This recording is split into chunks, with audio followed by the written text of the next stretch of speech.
Now, we're going to start with the main ceremony. Usually, for main ceremony makeup, in the past, it was all about really clean makeup. It's still clean, but what's different now is that the skin doesn't look overly dewy. And matching the skin tone, there needs to be at least one key point, a wow factor. There are many, though. So with that in mind, let's go ahead and get started. First of all, when I do makeup, I always start by applying a generous amount of lip balm. As you all probably know, even if a wedding makeup session lasts 3 hours, for those with really dry lips, it's still hard to keep them moisturized during that time. Even if you apply a generous amount, and we actually do a lot of consultations beforehand, but even when we tell brides during the consultation, please apply lip balm day and night starting about a week before. Just applying lip balm isn't enough to remove the dryness. We always have to tell them to exfoliate their lips when they wash their face, and only then do they come in with their lips in a somewhat better condition. But I think this might also be due to the bride's skin type. Still, there are some people for whom it just doesn't work. In that case, we make sure to apply plenty of moisture and then start the process. We treat the lips just like the skin, and although they often become quite dry on the way here, a lot of dust also accumulates on them. So I make sure to wipe this off thoroughly, and since toner helps open up the skin's pathways, I'll carefully open up the skin texture along its natural grain. For wedding makeup, it needs to have good staying power. And overall, you want to avoid things like creasing or excess oiliness, right? Since you don't want things like that to show up, make sure to thoroughly and neatly wipe the uneven areas. At the salon, the staff usually applies the toner for you. Depending on who applies it, the base makeup can turn out different. If you try to give too much moisture and don't let it absorb properly, the base will end up looking cakey and won't adhere well later on. So it ends up feeling like it's just sitting on the surface. But if you let it absorb too much, the skin becomes dry. That's why it's important to feel the skin at first and assess its condition. When we have our staff apply the products, we even ask them to report back on how the bride's skin felt. What if the bride's skin feels warm or has some heat to it? We tell them to observe and report all these details, and after doing this, their application skills definitely improve. Maybe it's because they feel a sense of responsibility to assess things themselves. And then we're going to apply an ampoule. Of course, we can't just skip the ampoule, but if you use one that's too oily, it can have the opposite effect. So I think we need a product that provides enough moisture but won't feel sticky later on. After thoroughly prepping the skin, I'll apply the ampoule along the skin's texture, and I'll make sure to do it gently and not too quickly. These days, since it's winter and the heater is on, the face tends to dry out easily. So if after applying lotion, your skin still looks too dry, I also apply the lotion 2 or 3 more times.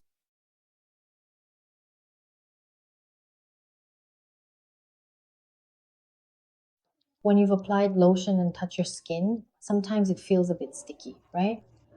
That obviously means it hasn't been fully absorbed yet.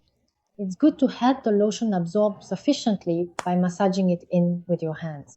And if you feel like, even after applying it, the stickiness won't go away no matter how much you press with your hands, or if it feels like there's so much that is almost oozing out, you can gently press your skin with a tissue.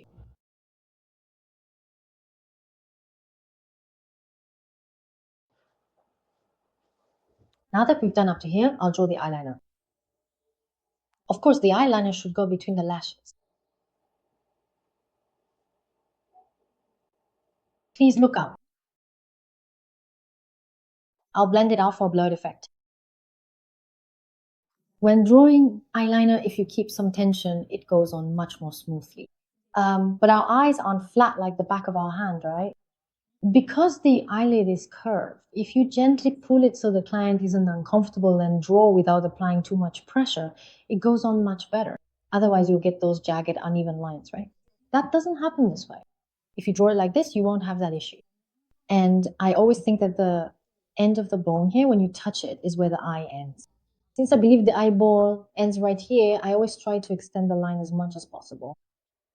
Usually, brides say, you extended it too much. But once the false eyelashes are on and the hair is done, if the eye doesn't reach that far, this area ends up looking really wide. So I try to balance that out by defining the facial feature.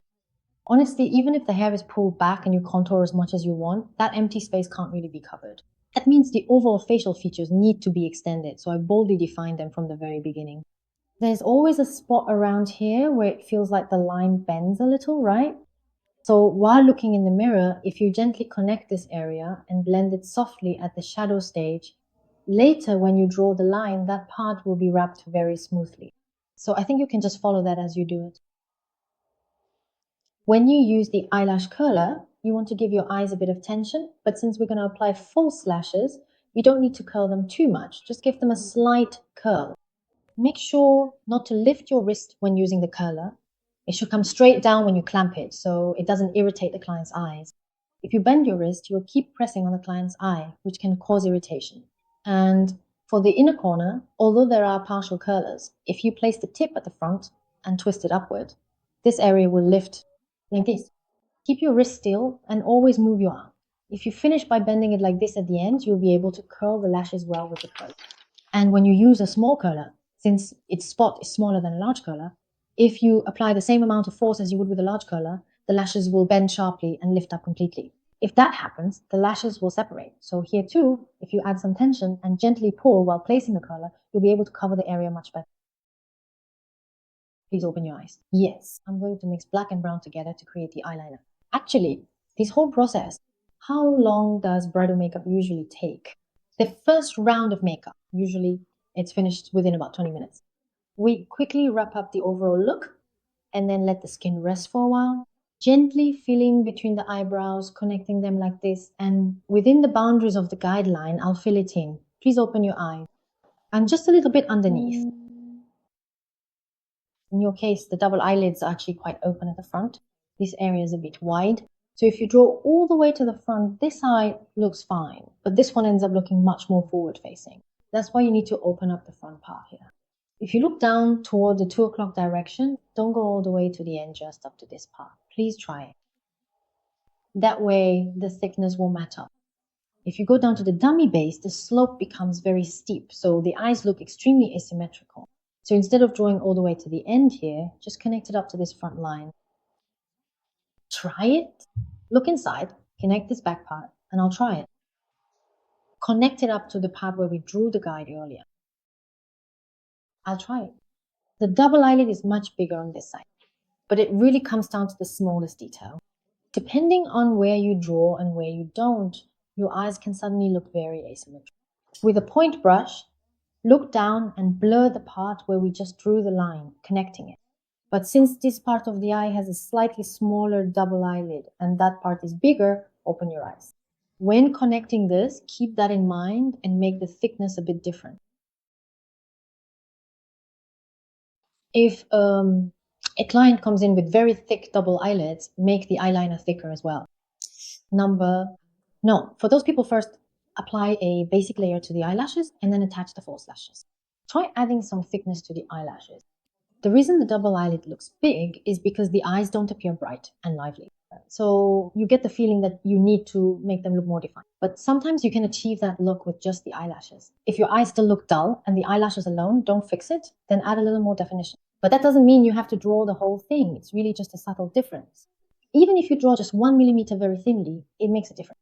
But if your eyes are already nicely round, then you just need to enhance that area. If there's a bit of asymmetry, instead of drawing the whole thing, just fill in the parts that need it and blend it out a bit. And that usually makes your eyes look more defined.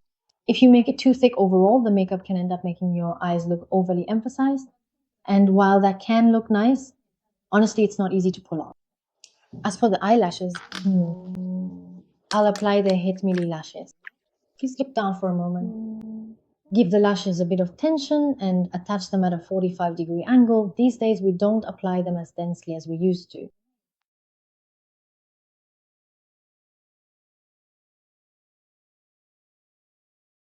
I'll curl them once more in this state.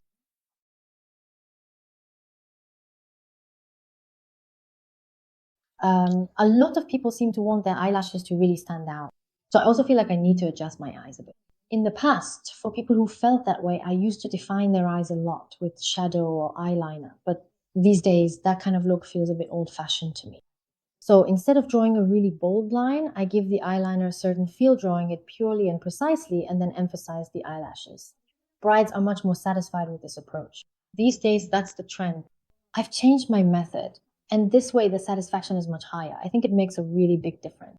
It seems like over 60% of people prefer it this way. Now, I'll move on to drawing the eyebrow.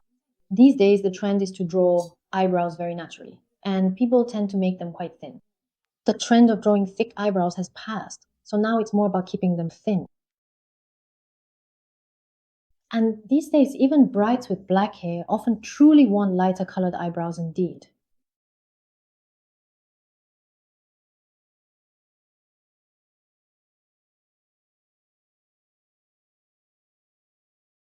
Also, if you don't want your eyebrows to look thick, when you're drawing them, you need to lift up the areas you need to fill in and only draw exactly where it's needed otherwise.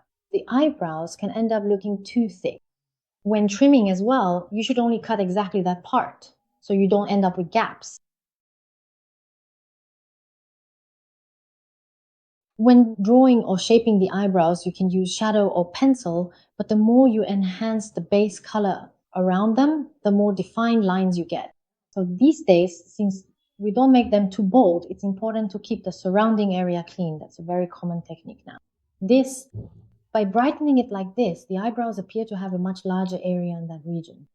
It's called a sense of depth or shading. Once you've shaped the entire brow with shadow, make sure there aren't any visible gaps in between.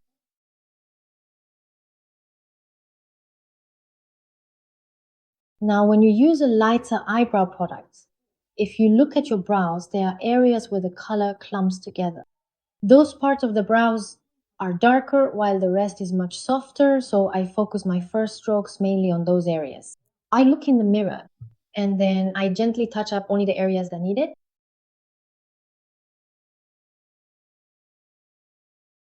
Since the eyebrow product needs to dry before you can layer more on, I'll move on to the base makeup after this. Now, except for under the eyes, I apply a brightening layer to the cheeks and the rest of the face. Since the skin has had a chance to rest and absorb the previous products, even if I apply another layer now, it goes on very thinly. Honestly, if this were just for a daily look, I could finish the base here, but since it needs to last a long time and it's a day when the bride will have a lot of emotional ups and downs, that's why I do another layer of coverage. Dead skin cells.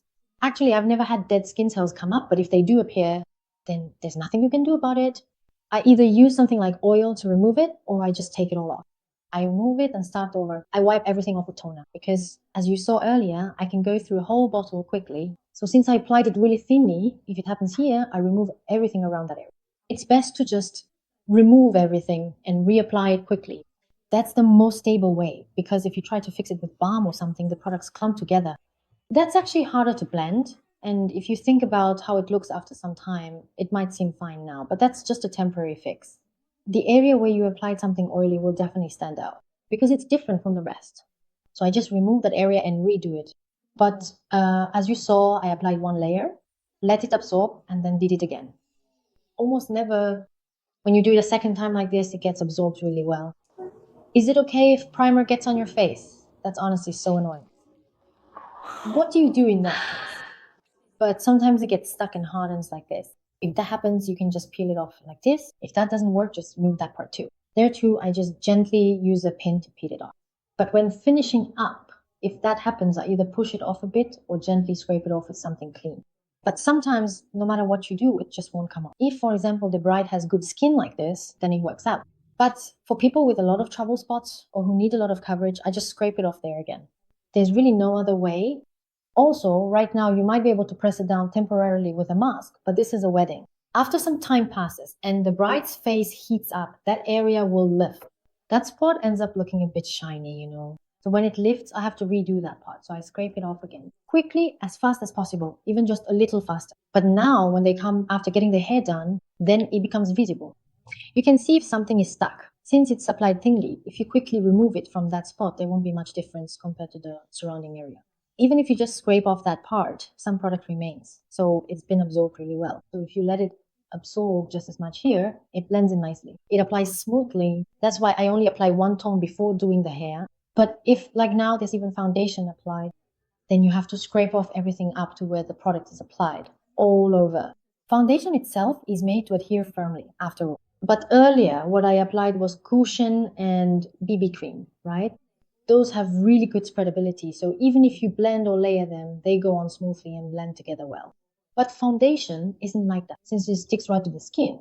once it adheres, any marks or traces are left behind. So it's tricky. For people who have really oily skin or something like that, I don't do it. I skip that step and send them. At base step, I check. I look to see if there's any spot I missed. And if everything looks good, then I move on. But on days when there's a fight, it's different. They ask, why did you do your hair like that? But honestly, it's something that's kind of unavoidable because hair can get messy and fly around. What kind of foundation do you use?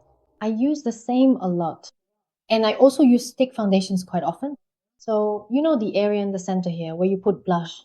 The area that gets the reddest on a face rather than just using one foundation, it's better to touch it up once more, so I apply a thicker layer there. Well, I say thicker, but honestly, I actually prefer to apply it in thin layers, but for that area, I use either a stick foundation or the same, applying it like that. Which color do you use? I use a wide range from 0.5 to 2, depending on the person's secondary skin tone. For this person, I used shade 1. Bridal-based makeup wasn't like this in the past. Back then, I thought natural looked pretty and sophisticated, but now I think bright and radiant is definitely more beautiful. I love it most when the bride's face looks bright and white, so for those with fair skin, I make it really bright and white. And for those with darker skin, I try to brighten their tone overall.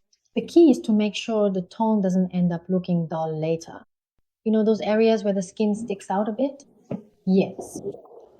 How do you cover those areas? The parts where the skin sticks out, that's something the mothers of the bride and groom often ask for. I tell them it's not possible because you really can't do that. Honestly, that's just not possible.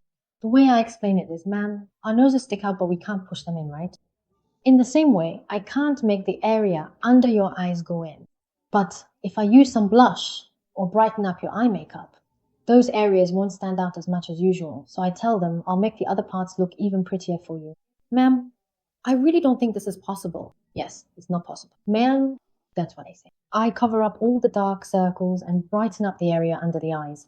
Some mothers who do makeup often already know this, but there are also many who hardly ever do makeup. Because there are many people who only do the basics, especially with eye makeup, but I like to make mothers' eye makeup and color makeup look really bright and lively. So it looks natural, as if you're not wearing much. But instead of making it thick to look younger, I do it in a very elegant and pretty way. But most people don't really mention the area under the eyes, because when you add eye shapes or eyeshadow that you don't usually do, it looks really pretty.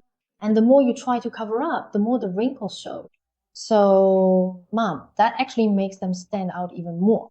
That's why I try to make you look as bright and radiant as possible. Mom, what can I do for you? Just make it so my wrinkles don't show. She always says that even though I tell her it's not possible, when I'm finishing up, I ask, is there any way you want me to touch up, Ma? She says, can you do something about under my eyes? She always says that I really want to make them disappear, but it's just not possible. Even when I do the second layer of base makeup, I never touch under the eye. That's because the area under the eyes, especially where the aegiosal is where we apply eyeshadow. So if we just use that thin layer of foundation, we apply that first and then put eyeshadow on top, it brightens up the area, so I don't touch it. After I finish blush and everything else, that's when I address the dark circles. By keeping it to a minimum like that, you prevent wrinkles increasing. So I'll cover as much as I can with other products first and only address it at the very end. Now I'm going to do the under eye makeup. I'll use a cotton swab. If you use too much shadow, it doesn't look pretty, but I still want the eyes to look bright when they're open. So instead of applying it all over, I'll just focus on the inner part. In the model's case, the inner corner has a bit of a curve. So if you apply this color here with the idea of smoothing out the curve a bit, it keeps the brightness and also corrects that area. That's why I add some shadow to the inner corner. But since there isn't much flesh here, if you put too much color there, it actually emphasizes that area even more. When you go to a hotel, the overhead lighting can make this area look even more sunken. So I try to avoid putting color here as much as possible. And when you do that, I tend to add some color to the inner and outer corners instead. That way, it keeps the brightness and helps correct those issues. I connect it like that, letting a bit of color extend toward the back as well. You know what I mean, right? It doesn't look like you used a lot of color, but your whole face has a subtle flush of color. And then I softly connect it all the way to the end. There are people whose dark circles are really severe, even up to their eyelid. Yes, rather than brightening it, I apply some shadow. I'm not sure what kind of dark circles they are, but if there's a really dark shade, I first lay down a base shadow like this. I don't add any more than that, and then I wait until the secondary base is finished. At that moment, I use it as a point look here, both above and below. You see this kind of color on the upper eyelid here, right? You cover it with a color like this. Then it doesn't show up as this color, but rather as a basic shade. Have you tried it? No, I haven't. It makes you look even brighter. That's why, Laura Mercier is ginger shade, right? If you apply that ginger shade to people with a lot of darkness, it might look really dark at first, but instead of trying to cover the darkness with concealer, you just lightly apply it in one tone as a base. And while you're doing your hair, it gets absorbed. After that, if you apply the ginger shade again, the color looks even brighter. Of course, it depends on the case, but based on my experience, it does brighten up. For areas like this, I do a really thin layer of concealer work. If you mix these kinds of dark colors and cover every area with a dark concealer, it ends up looking really dull. But if you only apply concealer to the areas where you don't put shadow after applying shadow to the necessary parts, it looks really clear. It looks clear and doesn't appear dark at all. These days, prism-like shimmery pearls are used a lot. When I use cream blush, I apply it over the entire butterfly zone. Now, there are two ways to go about this. Do you just want to add glow, or do you want to tone it down a bit? If you only want to add glow, you can just highlight this area a bit more with cream blush. But if you want it to last longer, or since it'll end up looking glowy anyway, if you want to tone it down a bit, then just add a touch of powder blush for emphasis.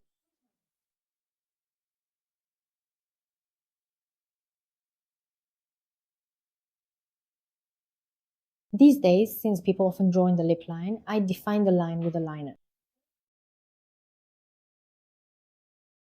This part really depends on the bride's personal preference. So lately, a lot of people use MLBB colors, but if you only use MLBB shades, it can make the overall look less vibrant. So if you first apply some brighter colors that make you look more radiant and then layer the MLBB color on top, the result is much better received. That's why after applying a color like this to some extent, and earlier I mentioned that I use a really bright shade, once that bright color has stained the lips to some extent, I wipe it off and then apply the more muted pressing colors. That's because these days people don't really like vivid colors. They want a bit of an MLBB color. But if you use just this color alone, after some time it can look a bit dark, depending on your complexion. So after staining your lips with that kind of color, you wipe it off and then layer these kinds of colors on top. This isn't a super bright color, right? But it still looks pretty when you apply it. If you mix those two and apply them together, the color lasts longer and blends in more naturally. And as for lips, most people usually apply bright colors, but there are also those who prefer a more natural, modern, and basic makeup look. So for those who want their lips to have lower saturation or a more subdued look, usually they still want their lips to look plump and stay that way. So I applied a basic product for that. Now, for the area under the eyes, the part where you need to cover dark circles. This triangular area, this triangle part, is where the dark circles will be covered. Even after finishing all the makeup, this dark area still shows. I actually use a lot of different products, but right now I'm using this one from the Same. I used to have that one. The Bobbi Brown palette, the one with 30 something or even 60 colors. The long one, I use that to cover it up. The reason I use that is because it has so many colors. And as you know, dark circles come in different shades depending on the person.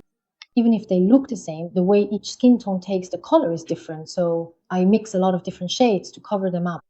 That palette has everything from very light to really dark shades. So shall we try smiling?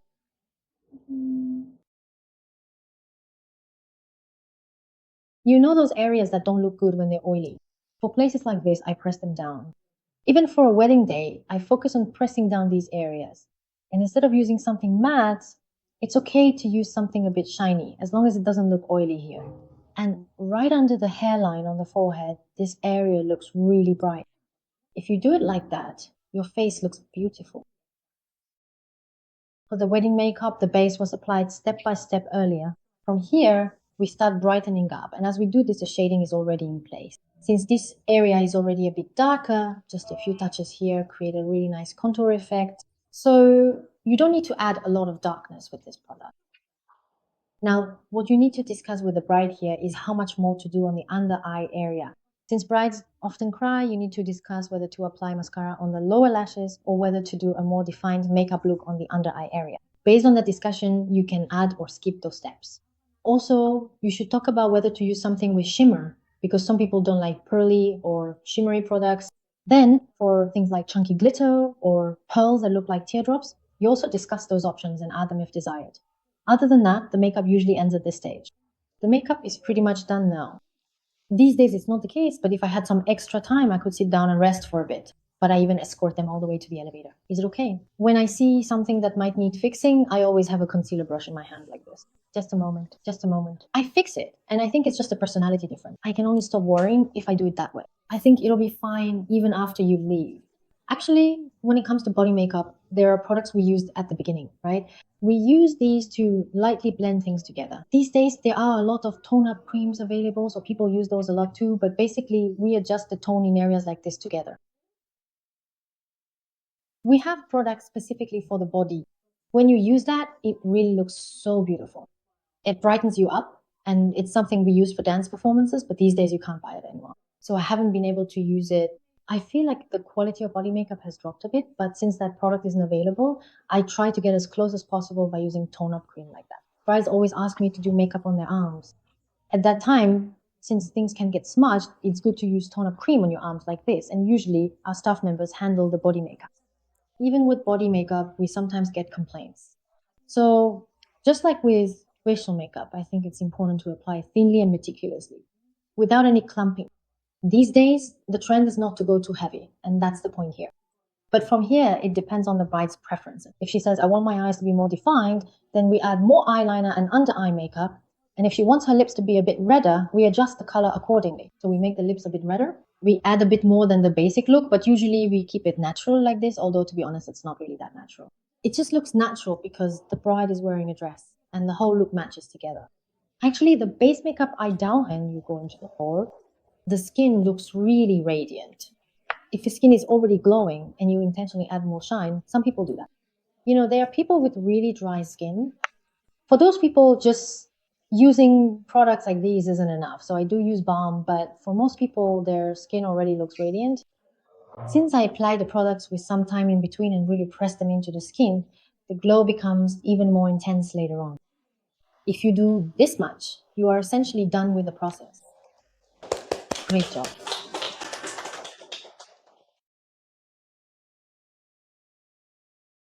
You kind of look like Jisoo, right? You do look a bit like her, don't you? I think you resemble her a little. If you have oily skin and your makeup tends to come off easily, keep spraying this between each base step. That way, your makeup lasts much longer.